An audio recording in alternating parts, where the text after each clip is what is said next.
안녕하세요. 오늘도 복된 날입니다. 오늘은 요한복음 1장 35절에서 51절 말씀을 살펴보겠습니다. 세례 요한은 자신의 소명을 정확히 알고 있었습니다. 사람들이 아무리 많이 따라도 요한은 예수님이 오시는 과정을 준비하는 사람입니다. 요한은 세례를 받으시러 오신 예수님이 바로 메시아라고 선포했습니다. 요한은 예수님께 세례를 베푼 다음 날 제자들과 함께 있었습니다. 예수님이 지나가시자 다시 한번 예수님이 누구인지 선포합니다. 35절에서 39절입니다. 또 이튿날 요한이 자기 제자 중 두 사람과 함께 섰다가 예수께서 거니심을 보고 말하되 보라 하나님의 어린 양이로다. 두 제자가 그의 말을 듣고 예수를 따르거늘 예수께서 돌이켜 그 따르는 것을 보시고 물어 이르시되 무엇을 구하느냐 이르되 랍비여 어디 계시오니이까 하니 랍비는 번역하면 선생이라. 예수께서 이르시되 와서 보라. 그러므로 그들이 가서 계신 데를 보고 그날 함께 거하니 때가 10시쯤 되었더라. 요한은 예수님에 대해 말합니다. 하나님의 어린 양이다. 인류를 위해 희생 제물로 오셨다. 말씀합니다. 요한은 그의 제자들에게 보라고 말합니다. 헬라어 블레포는 눈으로 본 게 아니라 존재의 의미를 본 것입니다. 요한의 제자들은 예수님이 메시아라는 것을 알고 예수님을 따라갑니다. 요한은 제자들이 떠나도록 합니다. 다른 존재가 아닌 예수님을 따라갔기 때문입니다. 예수님은 그들에게 묻습니다. 너희 인생에 진짜로 목마른 게 뭐니? 내 영혼이 진짜 원하는 게 뭐니? 나에게서 무엇을 얻기 원하니? 그러자 그들이 예수님께 묻습니다. 어디 계시오니까? 이 말은 어디 사세요? 라는 물음입니다. 대답이 참 이상합니다만 진짜 뜻은 이것입니다. 선생님, 당신이 사는 세계를 보고 싶습니다.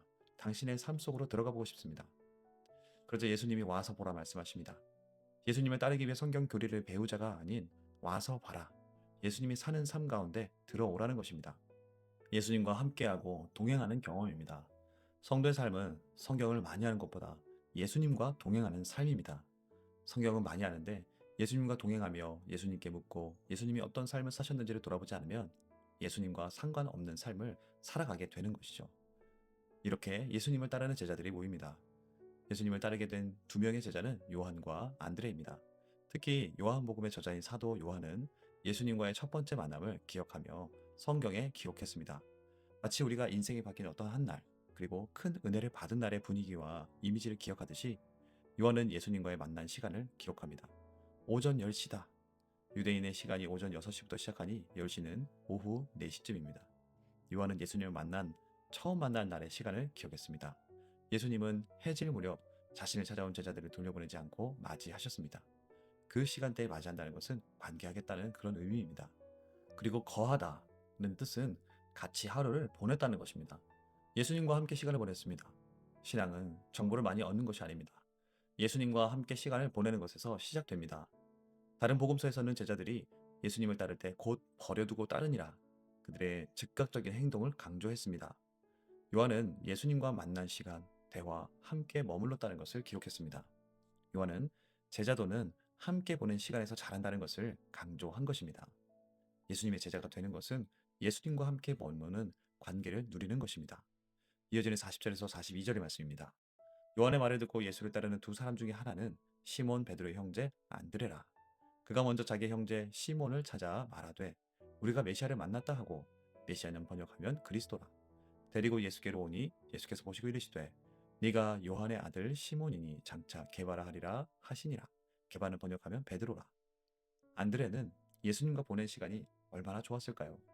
맛집을 발견하면 좋은 사람에게 알려주고 싶듯이 안드레는 예수님과 함께 시간을 보내고 자기 형 베드로에게 달려갑니다. 그에게 말합니다. 메시아를 만났다. 하나님의 선지자들이 말씀했던 하나님의 기름 부음 받은 그리스도, 그가 오셨다. 그분이 얼마나 좋았으면 형제 안드레를 데려옵니다. 인생의 참 진리를 발견한 자의 모습입니다. 부러울 것 하나 없는 사람이 어느 날 질병으로 삶이 무너졌습니다. 그때 가보자. 우리가 인생에서 찾던 참 진리가 여기 있다. 라고 말해주는 것입니다. 오늘도 목적 없이 분주하게 살며 끌려가듯이 살아가는 내 주변의 지인들에게 당신의 삶의 목적이 여기 있다. 라고 말해주는 것입니다. 그리고 예수님 앞으로 데려오는 것입니다. 단순히 교회에 데려오는 것 이상으로 내가 예수님을 만난 이후의 삶을 나누는 것입니다. 그것이 누군가를 예수님 앞으로 데려오는 것이죠. 예수님은 베드로의 이름을 시몬, 갈대라는 뜻이지만 나중에는 게바, 반석이 될 것이라고 합니다. 지금은 흔들리지만 이후에는 반석과 같이 흔들리지 않는 사람이 될 것을 말씀하십니다. 우리는 사람의 연약한 모습 이상을 보기가 참 어렵습니다. 하지만 예수님은 하나님이십니다. 단순한 점쟁이가 아닙니다. 한 사람의 인생을 아십니다. 그리고 그 인생에 생명을 주시고 빛을 비춰주셔서 그 사람을 예수님의 제자로 변화시켜 가십니다. 그리고 오늘도 만들어 가시는 중입니다. 우린 예수님이 부른 자들입니다. 나와 다른 이들이 변화되지 않음에 실망스럽지만 주님이 만들어갈 것을 바라보는 자들입니다. 이어지는 43절에서 46절까지의 말씀입니다. 이튿날 예수께서 갈릴리로 나가려 하시다가 빌립을 만나 이르시되 나를 따르라 하시니 빌립은 안드레와 베드로와 한 동네 벳세다 사람이라. 빌립이 나다나엘을 찾아 이르되 모세가 율법에 기록하였고 여러 선지자가 기록한 그 일을 우리가 만났으니 요셉의 아들 나사렛 예수니라. 나다나엘이 이르되 나사렛에서 무슨 선한 것이 날 수 있느냐. 빌립이 이르되 와서 보라 하니라. 예수님은 다음날 갈릴리로 가시려던 길에 빌립을 만났습니다. 빌립, 안드레, 베드로는 벳세다 사람이라고 합니다. 벳세다는 갈릴리 호수 북쪽 도시입니다. 안드레의 형제인 베드로와 요한의 형제인 야고보까지 이 다섯 모두 출신이 갈릴리라는 것이죠. 예수님은 갈릴리에서 이렇게 5명의 제자들과 만납니다. 이 갈릴리는 이사야 9장 1절에 보면 이방의 갈릴리라고 말합니다. 이스라엘의 북쪽 지역은 왕정시대에 아수르에게 멸망당했습니다. 이방 민족에 의해 혈통이 혼합됐고 정치적 지배를 당했습니다. 요한복음 7장 52절에는 갈릴리에서 선지자가 나지 못한다 라고도 말할 정도로 무시당하던 지역. 제자들은 그런 곳 출신이었습니다. 엘리트들이 모여있는 예루살렘과 비교하면 초라한 곳입니다. 하지만 그곳에서 예수님의 사역은 시작됩니다. 그런데 나다나엘은 나사렛 출신인 예수님을 무시합니다. 요한복음 21장 2절을 보면 나다나엘은 가나 출신입니다. 가나도 갈릴리입니다. 마치 자기보다 더 작은 동네 사람을 무시하듯이 나다나엘도 그랬습니다. 사람은 그렇습니다. 메시아 정도면 성전이 있는 예루살렘에서는 나와야 하지 않냐? 최소한 성경 지명에 나오는 것은 돼야 되지 않느냐 하는 것입니다. 저자 요한은 여기서 하나님 나라가 바로 인간의 서열을 정면으로 깨뜨린다는 것을 보여줍니다. 우린 사람을 볼 때 어떻게 봅니까? 그 사람의 학벌, 출신, 재산 정도나 겉모습의 화려함 등을 봅니다. 빌립은 말합니다. 와서 보라, 와서 경험해봐라. 하나님 나라는 인간의 선입견이 아닙니다. 예수님은 어떻게 하십니까? 47절에서 48절입니다.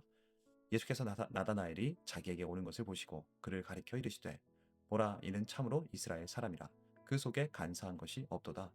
나다나엘이 이르되 어떻게 나를 아시나이까? 예수께서 대답하여 이르시되 빌립이 너를 부르기 전에 네가 무화과나무 아래에 있을 때에 보았노라.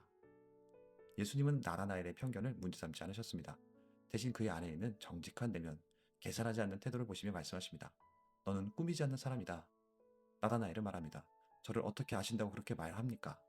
그래서 예수님이 말씀하십니다. 빌립이 너를 부르기 전에 너가 무화과나무 아래에 있을 때 보았다. 무화과나무 아래는 유대인들이 율법을 묵상하고 기도하며 하나님과 혼자 갖는 시간을 갖는 공간입니다. 하지만 예수님은 모든 유대인들이 하는 일이기에 찍어서 말한 것이 아닙니다. 그랬다면 나다나엘이 그거야 유대인들이 늘 하는 일인데요 뭘 이렇게 대답했겠죠. 하지만 나다나엘은 당신은 하나님의 아들이라 답합니다. 예수님은 빌립이 부르기 전에 무화과 나무에 있었던 것을 아셨습니다. 그리고 그가 하나님 앞에서는 꾸미지 않는 사람인 것을 아셨습니다. 이어지는 49절에서 51절입니다. 나다나엘이 대답하되 라비여 당신은 하나님의 아들이시오 당신은 이스라엘의 임금 이로소이다. 예수께서 대답하여 이르시되 내가 너를 무화과 나무 아래에서 보았다 함으로 믿느냐 이보다 더 큰 일을 보리라. 또 이르시되 진실로 진실로 너에게 이르노니 하늘이 열리고 하나님의 사자들이 인자 위에 오르락 내리락 하는 것을 보리라 하시니라.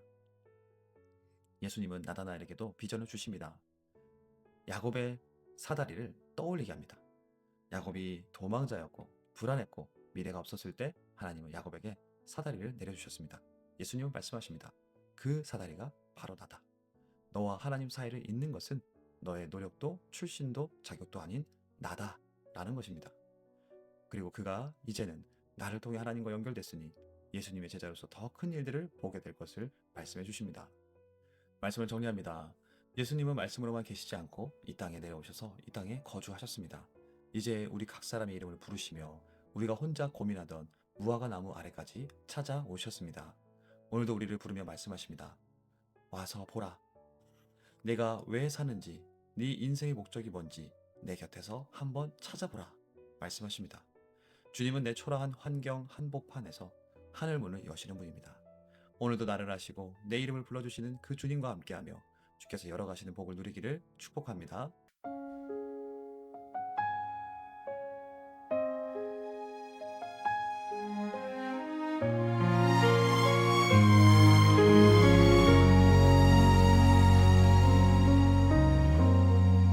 무엇을 위해 그렇게 달렸니?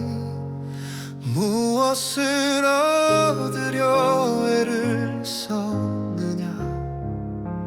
흔들리는 갈대 같은 너의 마음 내가 이미 다 알고 있단다.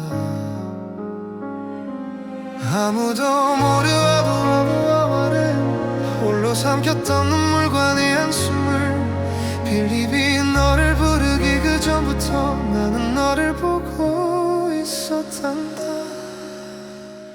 네가 왜 사는지 궁금하다면 이제 내 곁에서 한번 찾아보렴. 세상 소음 속에 길을 잃을 때 내게 와서 보고 나와 머물자. 보라 너의 죄를 대신 지고 가는 하나님의 어린 양 나를 보아라. 너의 참된 목적 너의 정체성 내 품 안에서 다시 시작되리. 주님 당신은 어디 계시나요? 당신이 사는 세계 알고 싶어요. 초라한 나사렛 갈릴리 내 삶에 주님 찾아와 함께 거하시네. 정보보다 중요한 동행의 시간 성경 지식보다 깊은 은혜 주와 함께 보내는 이 10시에 내 인생의 계절이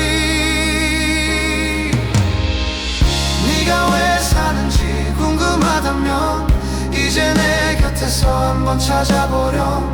세상 소음 속에 길을 잃을 때 내게 와서 보고 나와 머물자. 보라 너의 죄를 대신 지고 가는 하나님의 어린 양 나를 보아라.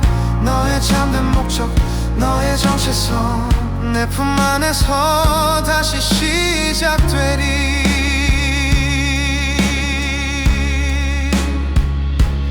하늘 문이 열리고 은혜가 내려와 너와 나 사이를 잇는 생명의 다리 이제는 갈 때가 아닌 반석이 돼 내 사랑을 세상에 외치는 소리 되리. 네가 왜 사는지 궁금하다면 이제 내 곁에서 한번 찾아보렴.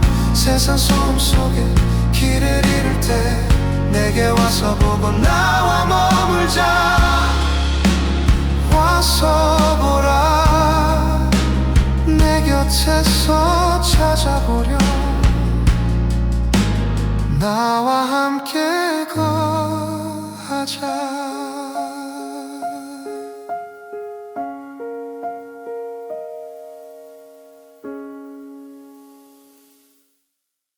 말씀을 기억하며 하나님 앞에 섭니다. 내 인생에 찾아오신 주님을 의지합니다. 아무도 모르는 나의 외로움, 남들에게 말 못할 고민과 한숨 다 알고 계심을 믿고 내 모든 것을 쏟아놓습니다. 은혜의 길로 인도하여 주옵소서. 와서 보라 말씀하시는 주님의 초대를 따라 매일의 삶 속에서 주님과 깊이 사귀는 시간이 되기를 원합니다. 기도하며 나아가겠습니다.